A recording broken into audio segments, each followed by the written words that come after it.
Hey there. It's me, Eden. If you are new to the channel, then please subscribe to my channel and visit my Patreon page for early access, link in the comment, thanks.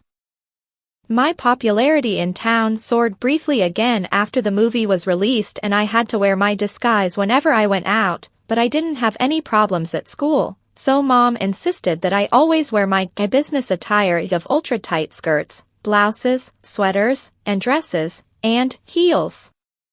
As a friend of most of the guys on the football team because of my relationship with Brad, no one tried to get fresh unless they were looking to have their head handed to them. I was writing to, or speaking with, Debbie, Brad, and of course, Carol, every week, and they were all doing well at college. Brad probably wouldn't be home until Christmas because of football, but Debbie would be back on Thanksgiving. I was looking forward to her visit with great anticipation. Between school, studying, and cheerleading, the weeks passed quickly. I made some new friends and strengthened friendships with others. I avoided Mrs. Abbott's attempts to get me involved with the school play. My excuse was that it wasn't fair to the other kids to be overshadowed by my acting reputation, and that someone else should have the lead this year.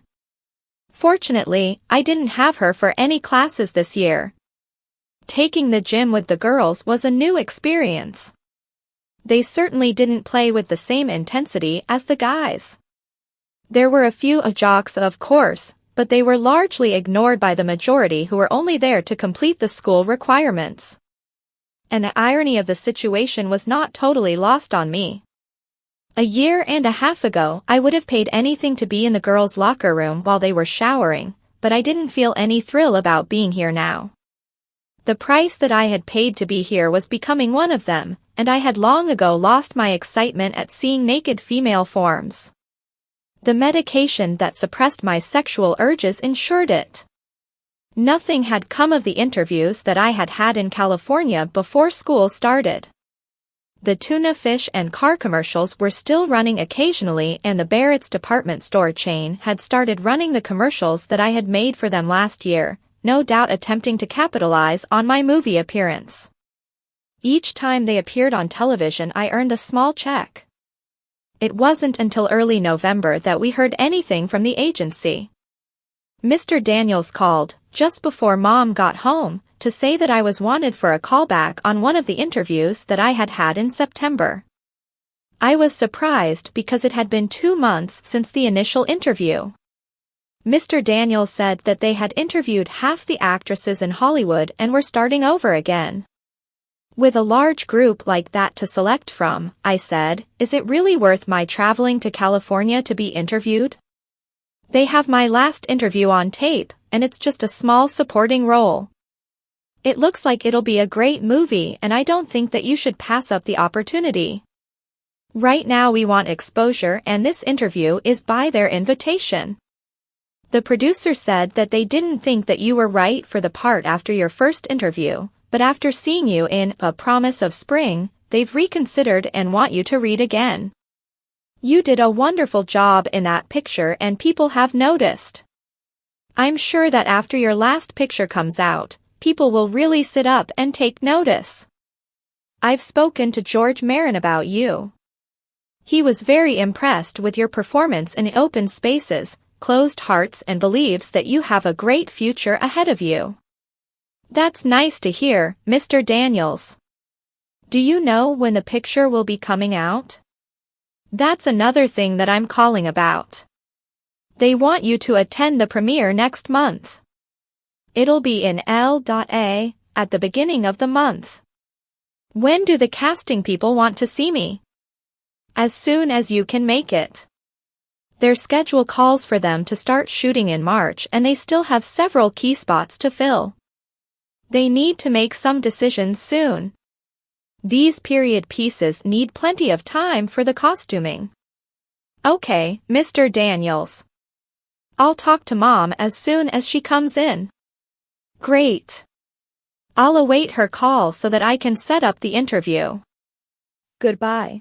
Goodbye, Mr. Daniels. 4 days later, Mom and I arrived at the condo in California.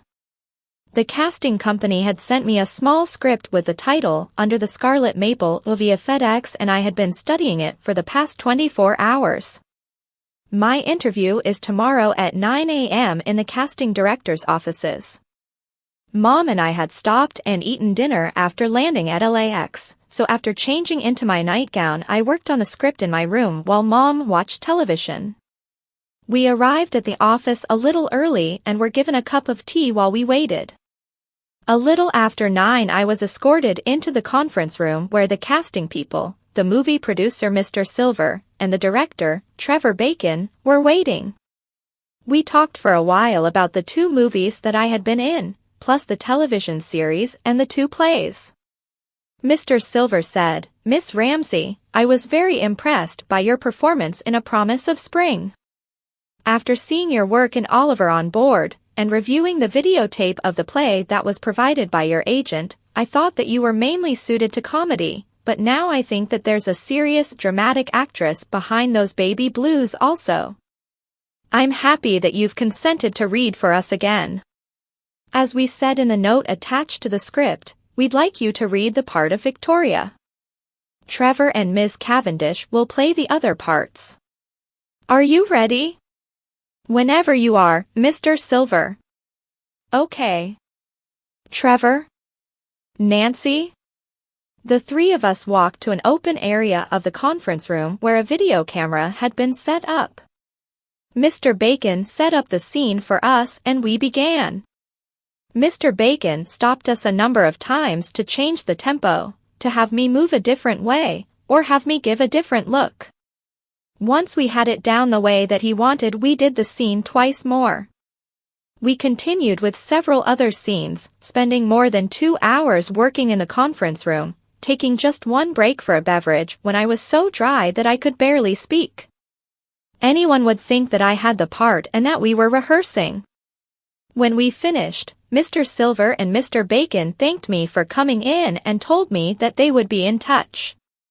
Mom and I stopped and had lunch before returning to the condo. Since it was still early afternoon, we changed into our suits and went out to the pool. Chet wasn't around, so I guessed that he was away working on his next picture. It was great being able to enjoy the afternoon sun, since it had turned cold back home already. We stayed out by the pool for over an hour and then returned to the condo and changed to go to dinner. We left about 5:30 for the restaurant where we would meet Carol and her roommate Samantha. We arrived before Carol and Sam, so we got a table and waited. They arrived about 15 minutes later, and after a quick reunion greeting we sat down and ordered our meals. During the meal we caught up on each other's news. As we were enjoying our tea after the meal, a young woman came up to the table and said, "Excuse me for interrupting, but are you Crystal Ramsey from A Promise of Spring?" "Yes, I am." "Oh, I knew it. May I have your autograph, please?" "Certainly." She handed me her autograph book as she said, "I enjoyed your performance so much that I went back to see the movie 3 times. You were wonderful." "Thank you." "What's your name?" "Desiree." "That's not my real name, of course. It's my stage name. I want to be an actress also." As I wrote a personalized message, I said, "Good luck, Desiree. Keep working at it and perhaps we'll work together one day." "Oh, thank you, Miss Ramsey. Are you working in any movies right now?" "No. I'm not currently employed. I was in a picture that's being released in a few weeks though. It's titled Open Spaces, Closed Hearts. I'll watch for it and be sure to go when it comes out." "Thank you, Desiree. I hope that you enjoy it." "Thank you, Miss Ramsey. I'll go now. I'm sorry to have interrupted your meal." "Goodbye, Desiree." "Bye." Samantha looked at me and said, "Wow. Does that happen often? Back home it's so bad that I have to wear a disguise when I go out. It hasn't happened out here before. I guess that I blend in better because of all the people in show business." Even the non-showbiz folks dress like me. Wait until your next movie comes out, Carol said. You had such a large part that you'll be recognized much more often. That reminds me, Mom said. I have to order more pictures. The last batch is almost gone. We'll probably get a new flood of fan mail after the new picture. This is so exciting, Sam said. I've never known anybody famous before. Certainly no one who gets fan mail. It's nice to be popular, but when you have to alter your appearance to get a little privacy, and you wind up staying cooped up at home to avoid being recognized, you almost start to feel like a criminal. And it only gets worse as you become more successful. So tell us about your new picture, cries, Carol said. New picture? The one that you came out here for. This trip is only for an interview. But it's the second time? That doesn't mean that I'll get it, only that I'm in the finalists, or maybe the semi-finalists. I didn't get any kind of indication that they were leaning towards me over any others. They'd be nuts to hire anyone else. When is the premiere for the last one? On the 2nd. Mom and I will travel back here with you after Thanksgiving. Whom are you going with? The agency has arranged with Oliver Adams to be my escort. Oliver Adams from the television series? Sam asked. I nodded. He's so handsome. Oh, you are so lucky. Can I meet him? Of course.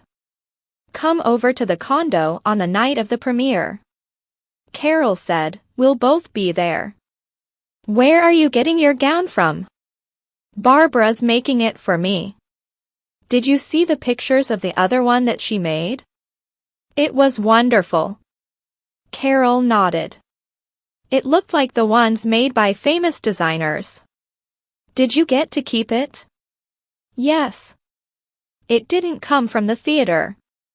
I paid for the material and for Barbara's time to make it. I had a picture of it and the newspaper article that named her, matted and framed. She has it hanging in the theater. She said that this time she's going to make one that the newspapers will show as well as talk about. Do you have to wear a corset? Yep. It's the only way that I can get my waist down to 18 inches. If I get the new role, I'll have to wear one in the movie because it's set at the turn of the century. I wore one to the interview today and I'm sure that it didn't go unnoticed, although no one said anything. I only wore it at 19 inches though. You wore one to the interview? Why? To show them that I would, and that I could without having it adversely affect my performance. I tried to look as much like the character as I could without wearing a full costume. I even wore a calf-length skirt. I probably looked more 50s than turn of the century, but that's a lot closer than the current fashions. When does it start, if you get it? Around March. March. What would you do about school? Get my assignments by mail, I guess. Mom said, we'll work it out if it happens. Let's not count the chicks before the eggs are hatched. Crystal has another interview tomorrow for a role in a television series. Maybe that'll bring an offer. And if not, we go back home until December. The next day I went to another interview. The casting director was familiar with me because of Oliver on board, and we spent about 10 minutes chatting about that series before getting down to the script reading. An hour later we were finished and I was on my way home with the classic line, "We'll be in touch," still ringing in my ears. We stayed in California for one more full day and then returned home the following morning. Carol came home for the Thanksgiving Day holiday vacation a couple of weeks later. I hadn't heard anything about the movie or the television series, but I had been hired to do more commercials for the auto company. This time the commercials would be shot by a West Coast ad agency so that they could be shot outdoors. Mr. Daniels had arranged it so that I could do it in the week following the movie premiere. We would stay at the condo until we were done. Carol, Mom, and I worked on Wednesday evening getting the food ready for cooking on Thursday morning. Debbie called to let me know that she was home and I invited her over. She said that she would drop by Thursday afternoon. Her parents wanted her to stay home with them the first night. I told her to come by whenever she could. We got up early and stuffed the bird so that it could start cooking, and then after breakfast we worked on cooking the other foods. Aunt Jessica arrived a little after 11 o'clock and we worked together on the final preparations for dinner. A little after noon, as we were getting ready to take the turkey from the oven, the doorbell rang. I went to answer it and was surprised to see Dad. I pushed the door open wide so that he could enter. After he had come in and closed the door behind him, I threw my arms around his neck and kissed him on the cheek. "Hi, Daddy. Happy Thanksgiving." "Hi, honey. Happy Thanksgiving to you also. You look beautiful today." "Thanks, Daddy. Let me take your coat." I hung up his coat and then we walked to the kitchen. "Look, everyone. Daddy's here." Carol came over and gave him a kiss, followed by Mom, who came close and sniffed his breath. "Hello, Bill." "Hi, Susan. Thanks for inviting me. It sure smells good here." "Hi, Jessica." "Hi, Bill. Happy Thanksgiving." "Thanks. Anything I can do to help?" Mom said, "You can take the bird out of the oven. It should be ready." "You got it." Dad grabbed a couple of potholders and lifted the large baking pan out of the oven and placed it on the stovetop. "Okay. I'll take it from here. We have to make the gravy. Go sit down." Dad went over to the table and sat down as we finished up the preparations for dinner. When the turkey had cooled down enough for carving, Mom put it on a platter and carried it into the dining room. Without saying a word, she handed Dad the carving set. As he carved the bird, we carried everything into the dining room. When the table was completely filled with food, we took our seats. Dad had carved enough meat to satisfy our appetites and sat down with us. We all filled our plates before stopping for a short prayer of thanks. Then we attacked our food. As always, it was delicious. I especially enjoyed the mushrooms and the stuffing. During the meal, we told Dad about our year, since we hadn't seen him since Christmas. He had seen the commercials that I had made and gone to see the movie that I was in, even though it wasn't the type of movie that he preferred. "You've done wonderfully well, Crystal. You say that you've made enough money to pay for Carol's and your education already? Then you can end your disguise now." "No, I can't. In order to get the movie deal that gave us most of the money, I had to sign a contract to do 2 sequels. I have to stay as I am for 5 years or until the 3rd movie is released. As soon as you get paid, you should change back to being a male and forget about this nonsense once and for all. Let them find someone else for their sequels." "I can't do that. I agreed to do the sequels. I gave my word. Once the sequels are done, I can quit the business and fade from view. If I don't do them, it'll bother me forever. And they may sue and I would lose the money that I've already earned." "They wouldn't sue. As soon as they find out that you're not a real woman, they'll spend any amount to keep it quiet. I've given my word and I won't go back on it, Daddy. That's all there is to it. Besides, I'll be well compensated for the 5 years. If they make the 2 sequels, I'll get at least $1 million for each." "Holy. $1 million for 3 months' work? Well, it only nets out to $450,000 after taxes and agents' fees," Mom said. "But that's pretty good also. More than you or I will ever earn in a year, Bill. More than I take home in 10 years. even before child support. And we haven't talked about Crystal's other revenues from the commercials and any new jobs that she'll get. It was her decision to stay as she is for the 5 years and to make as much money as she can during that time. We'll bank it and she'll be financially secure by the time that she graduates from college. Crystal felt that it's worth the 5 years to have total financial freedom for the rest of her life. It looks like I'm outvoted again. Okay, I'll shut up. 5 years, eh? It's not so bad, Daddy. I get to travel and learn all kinds of new things and meet interesting people. I can do it for another 5 years. And who knows, I may fall out of favor with the public and not get any more work. Except for the car commercials that I have coming up, I haven't had any new offers since May. I keep going to interviews and not getting the jobs. Maybe my turn is over. Don't be silly, honey. You're beautiful and I know that you have a talent for acting. The jobs will come. You just need to be patient until the right role comes along. You've already done 2 movies this year. That ain't bad for a first-year actress. Not bad at all. I giggled. Then you think that I should continue while I have the opportunity? Dad looked confused. Well, that's not exactly what I meant. But I guess that you have to since you agreed to. Of course she has to, Daddy, Carol said. She gave her word. You wouldn't want her to go back on her word, would you? Of course not.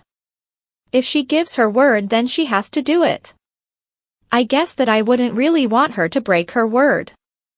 I smiled slightly and suppressed a giggle. Carol had just gotten Daddy to refer to me using female pronouns 5 times. Crystal's new picture is coming out on the 2nd of December in case you want to see it, Mom said to Dad. Of course I want to see it. I wouldn't miss it for the world. I have the picture that you sent me last year at the office. You know, the one with both girls on my knees while Carol pulled my Santa beard down. I'm the envy of every guy in the office. Even some of the VPs drop around to talk with me now and ask how the girls are doing. You sound as if you're proud of your 2 daughters? Aunt Jessica said. Of course I am.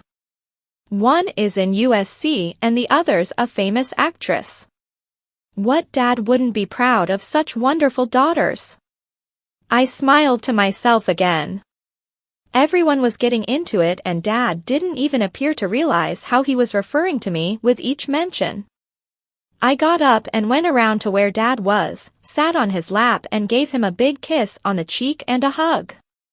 Thank you, Daddy. You're welcome, baby.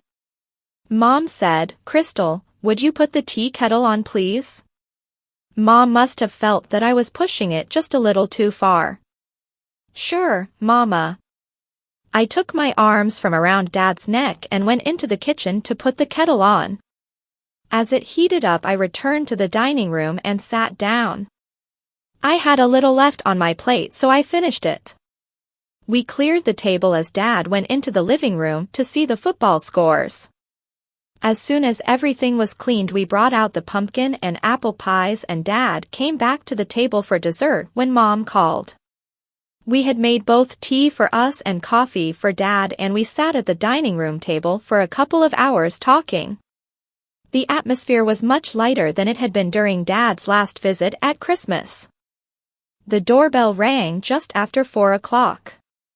It was Debbie and I pushed the door open so that she could come in. As soon as the door was closed, she grabbed me and kissed me passionately. Our separation since graduation got the better of my good sense and I returned her ardor, but only temporarily. The family was still just 20 feet away, and even if they couldn't see us from the dining room, someone might walk past the entrance hallway. I reluctantly pushed Debbie away and shook my head, using my finger to point towards the dining room as a signal that the family was there. I checked my makeup in the hall mirror before taking Debbie's hand and pulling her to the dining room. It's Debbie, I said as we reached the dining room. Debbie, this is my father. Daddy, this is Debbie, whom you might remember from the play at the community theater. You know everyone else, Deb. Hi, Mr. Ramsey. It's nice to meet you.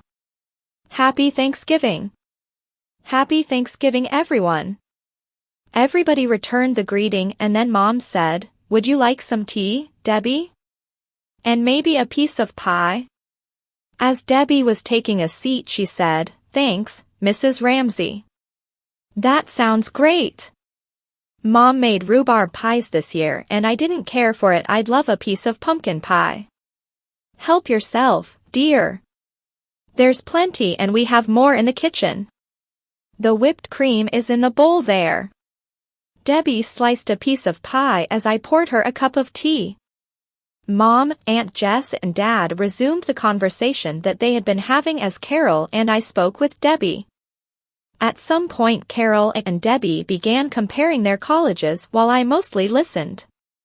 When they asked me about my plans, I told them that I had submitted an application to Carnegie Mellon University, but since they only accepted 6 students per year into the directing curriculum and 32 students into acting, I had also applied to the USC School of Theater as my second choice. There were several other good schools that I had selected as alternatives, but I hadn't submitted applications yet. I didn't know how many schools I should apply to. Carol had applied to 3 and been accepted at all. Debbie had applied to 4 and been accepted at 2. Debbie advised me to send the other applications in, just in case. I would have liked to have invited Debbie up to my room, but since Dad was there it didn't seem right to go upstairs, so we sat at the table until almost 6 o'clock, then we got out the food again. Nobody was terribly hungry, but everyone nibbled on the leftovers. Dad left at 8 o'clock after kissing Carol and myself goodbye. I told him that I looked forward to seeing Santa at Christmas again this year. He smiled and said, "He's looking forward to seeing you also. Be a good girl." I will, Daddy. Goodbye. Debbie stayed until 11 o'clock then left to get her beauty sleep.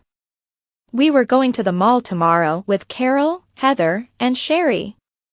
It would be the best place to be this holiday weekend because I expected that most of the kids home from college would be there. Brad had a football game on Saturday, so he would still be in Pennsylvania. Once in bed, I thought about Dad's last words before he left. Did he mean that I should be good, or that I should be a good girl? He has increasingly used female pronouns when referring to me, hardly making reference to my former gender. He had said that he usually forgot that I hadn't been born a girl, and he was treating me like I saw other fathers treat their daughters. He had even kissed me several times today and didn't flinch when I hopped onto his lap and hugged him. Instead, he laughed and hugged me back. I was steadily losing my anchors to the reality of the situation. Only Debbie seemed to be consciously cognizant of my former gender. Everyone else who knew my secret seemed to have forgotten, or at least buried it in their conscious mind. I knew that they would remember immediately if reminded, but without that reminder, I was a real female to them. Everyone else knew me only as a girl and treated me as such, and I could tell the difference having been born and raised as a boy. What I was most afraid of was what would happen when Debbie learned that male genitalia no longer hung from body. She had positively freaked out when she had discovered that I had real breasts. What would she do if she discovered that I had a faux vagina instead of what she was expecting to find? I was 17 now and she was 18. Neither of us had rushed to be sexually active, not that I could have anyway, and we had limited ourselves to not much more than kissing so far, but how much longer could I keep my secret from Debbie, and what would she do when she found out? Please subscribe for the next part and visit my Patreon page for early access. Link in the comment. Thanks.